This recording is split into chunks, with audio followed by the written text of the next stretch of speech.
தேசம் காக்க வந்த சட்டம் திட்டம்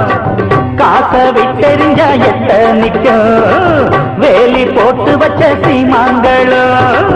வேதம் ஓதுகிற சாத்தான்கள் தான் எங்கேயும் எப்போதும் லஞ்சம் இருக்கு ஓய் வாங்காத கைகளும் தான் கொஞ்சம் இருக்கு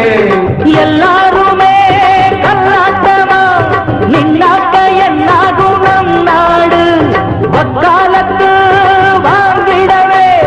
வந்தாரு அண்ணாச்சி அத பாடு அடிக்காம சில மாடு அதுவா மெதுவா பழியாது கொடுத்தாலும் கொடுத்தாண்டா கொடுப்பாண்டா இன்னும் கொடுப்பாண்டா எவரா